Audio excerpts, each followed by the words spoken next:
स्वागत है दोस्तों भूगोल प्रश्नोत्तरी की इस शानदार कक्षा में। मैं हूं प्रिंस कुमार जैन और आपके लिए लेके आया हूं भूगोल की पीवाईक्यू सीरीज। आज 10वीं सीरीज है। हम अपने पहले सवाल की ओर चलते हैं। हमारा पहला सवाल है, किस ग्रह के चारों ओर वलय हैं? वलय का मतलब होता है रिंग। रिंग यानी कि छल्ले। कौन सा ऐसा ग्रह है जिसके चारों ओर छल्ले हैं? शनि, मंगल, बुध और पृथ्वी। ठीक, तो ये जो आपके सूर्य, जस्ट अ मिनट, ये सूर्य है और सूर्य के बाद में बुध, शुक्र, पृथ्वी और मंगल, ये जो चार ग्रह हैं, ठीक, चार ग्रह, इनमें छल्ले नहीं हैं। छल्ले नहीं हैं। ओके। इसके बाद में जो ग्रह हैं,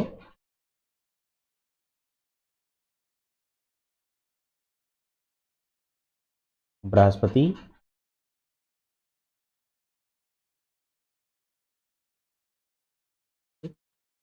शनि,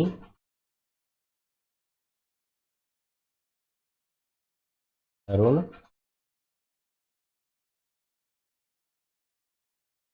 और वरुण, इन सभी ग्रहों में छल्ले होते हैं। ठीक, कुछ ग्रहों के छल्ले हमें दिखाई देते हैं पृथ्वी से, जैसे कि शनि के, और कुछ ग्रहों के छल्ले हमें नहीं दिखाई देते हैं, जैसे बृहस्पति के। बहुत ही सूक्ष्म छल्ले होते हैं, यानी कि छल्ले होते हैं लेकिन ये बहुत ही सघन नहीं होते, विरल छल्ले होते हैं। लेकिन जो शनि के छल्ले हैं, शनि में 7 छल्ले होते हैं। कितने छल्ले होते हैं शनि में? शनि में 7 छल्ले हैं, ठीक, जो कि हमें दिखाई देते हैं। तो इस प्रकार से पृथ्वी, बुध और मंगल में छल्ले नहीं हैं। ऑप्शन के नाम पे हमारे पास शनि है जिसमें कि छल्ले हैं। अब शनि में कितने छल्ले हैं? 7 छल्ले हैं।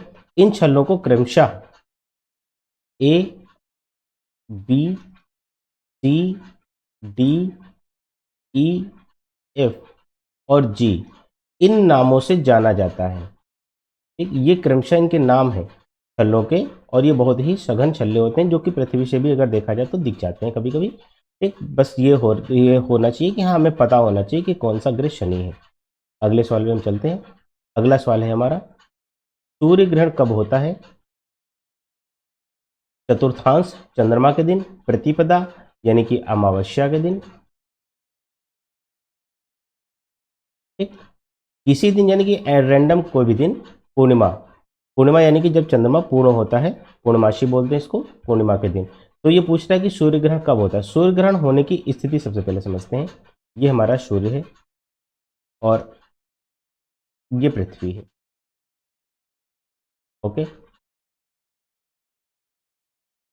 इस प्रकार से जब चंद्रमा यानी कि मून सूर्य और पृथ्वी के बीच में आ जाता है, तो जो सूर्य का प्रकाश होता है, वो प्रकाश इस तरीके से आता है, इस तरीके से, ठीक, और पृथ्वी पर हल्की फुल्की छाया बना देता है, शैडो। तो पृथ्वी से सूर्य का कुछ हिस्सा, जैसे इतना हिस्सा ये आपको दिख रहा है, ये वाला हिस्सा, ठीक, ये वाला हिस्सा हल्का काला काला दिखता है, मतलब छाया दिखती है चंद्रमा की। तो इसको सूर्य ग्रहण की स्थिति कहा जाता है। ये होता कब है? ये होता है अमावस्या के समय, यानी कि जब पृथ्वी से हम चंद्रमा को देखेंगे तो चंद्रमा का ये वाला हिस्सा हमें अंधकार में दिखाई देगा। ठीक, तो यानी कि हमको चंद्रमा नहीं दिखेगा, इस वाले हिस्से में अंधकार होगा। ओके, और इस वाले हिस्से में प्रकाश होगा।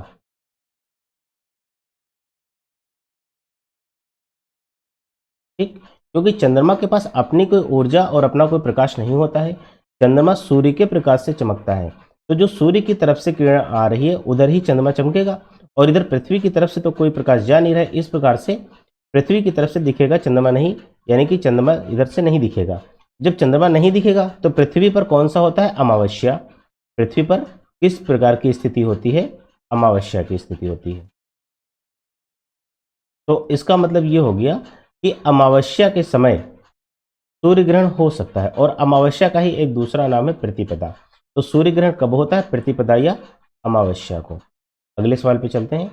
अगला सवाल है हमारा कि टाइटन सबसे बड़ा चंद्रमा या उपग्रह।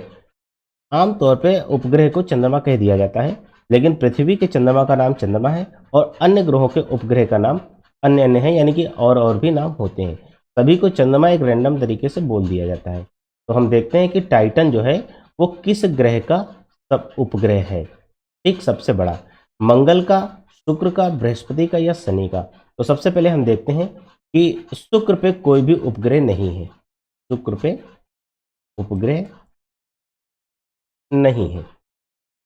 ठीक, इस प्रकार से क्रॉस कर दीजिए। और जो मंगल ग्रह है, मंगल के दो उपग्रह हैं। कितने हैं? दो।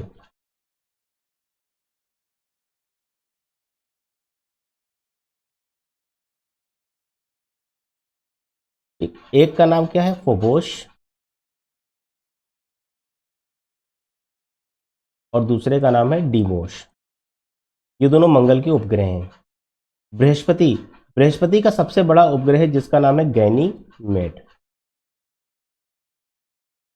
गैनीमेड बृहस्पति का सबसे बड़ा उपग्रह है। और हम देखते हैं कि शनि, शनि का सबसे बड़ा उपग्रह है जिसका नाम है टाइटन। तो इस प्रकार से ऑप्शन नंबर डी हमारा सही हो जाएगा कि टाइटन जो सबसे बड़ा उपग्रह है वो शनि का उपग्रह है। अगले सवाल पे हम चलते हैं।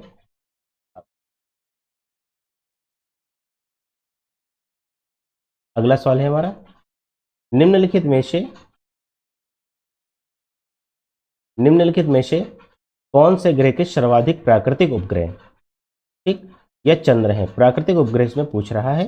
ठीक, बृहस्पति है, मंगल है, शनि है और शुक्र है। तो हम देखते हैं कि शुक्र के 0 उपग्रह हैं, यानी कि कोई उपग्रह नहीं है। और मंगल के 2 उपग्रह हैं। ठीक, और बृहस्पति के लगभग 80 से 100 उपग्रह।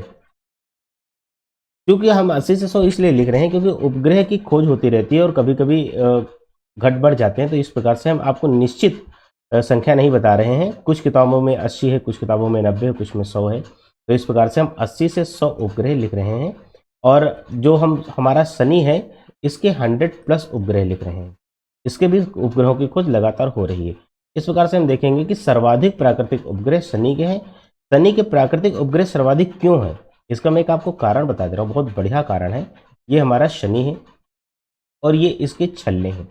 छल्ले इसके कितने हैं? छल्ले इसके हैं 7। इस प्रकार से फैले हुए हैं। ठीक, तो अब जो ये छल्ले हैं ये धीरे धीरे जब आपस में संकुचित हो जाते हैं तो एक ग्रह टाइप का, यानी कि एक पिंड बना लेते हैं और यही पिंड उपग्रह होते हैं। तो इसी प्रकार से जो जिसके जितने ज़्यादा छल्ले हैं, सबसे ज़्यादा छल्ले शनि के हैं। इस प्रकार से सबसे ज़्यादा उपग्रह शनि के माने जाते हैं। माने नहीं जाते बल्कि इनकी खोज हो चुकी है, 100 प्लस उपग्रह की खोज हो चुकी है। ठीक, और बृहस्पति के भी लगभग 80 से 100 उपग्रह हैं। अगले सवाल पे हम चलते हैं। अगला सवाल है हमारा, निम्नलिखित में से कौन सा एक तारा पृथ्वी के सर्वाधिक समीप है? ठीक, ध्रुव तारा, अल्फा सेंटोरी, सूर्य और लुब्धक तारा। ये हमारी ग्रह पृथ्वी है। क्या है ये? पृथ्वी है और ये सूर्य है। आप सभी जानते हैं कि सूर्य से प्रकाश पृथ्वी पर आने में कितना समय लेता है? 8.19 मिनट। इसका मतलब क्या हुआ कि पृथ्वी से सूर्य 8.19 मिनट प्रकाश वर्ष की दूरी पर है। इसकी दूरी कितनी है? 150 मिलियन किलोमीटर। ओके, अब इसके बाद हम देखते हैं, कुछ दूरी और चलते हैं। कुछ दूरी चलने के बाद में हमको मिलता है अल्फा सेंटोरी। Alpha Centauri. और अल्फा सेंटोरी जो है ये कितनी दूरी पर है? ये 4.3 प्रकाश वर्ष की दूरी पर है। कितना है? 4.3 प्रकाश वर्ष, यानी कि सूर्य द्वारा 4.3 ईयर में चली गई दूरी, उतनी दूरी जब हम चलेंगे तब हम अल्फा सेंटोरी पे पहुंचेंगे। लेकिन पृथ्वी से अगर हम 8 मिनट चलेंगे तो हम सूर्य पे पहुंच जाएंगे। ठीक, आगे हम देखते हैं, कुछ दूरी और चलते हैं। फिर यहाँ पर एक तारा है, इसका नाम है लुब्धक। और ये कितनी दूर पर है? ये 8.6, ओके, 8.6 प्रकाश वर्ष दूर। और सबसे बड़ी बात तो ये है कि जब हम कुछ और दूरी चलते हैं तो हमें फिर एक तारा मिलता है और इसका नाम है ध्रुव तारा। कौन सा तारा? ध्रुव तारा, जिसे हम पृथ्वी से बड़ी आसानी से देख लेते हैं, बहुत ही बड़ा हमें दिखाई देता है। और ये कितनी दूरी पर है, ये तो जानकर आप हैरान ही हो जाएंगे। ये है आपका 320 प्रकाश वर्ष की दूरी पर। बहुत ज्यादा दूर है ये, 320 प्रकाश वर्ष की दूरी पर। इस प्रकार से निम्नलिखित में अगर देखा जाए तो एक तारा जो पृथ्वी के सर्वाधिक समीप है वो सूर्य है, और सूर्य सौर मंडल का केंद्र भी है। सौर मंडल का केंद्र है और हमारा सबसे करीब का तारा है सूर्य। आज के लिए इतना ही, मिलेंगे किसी और वीडियो में, तब तक के लिए जय हिंद।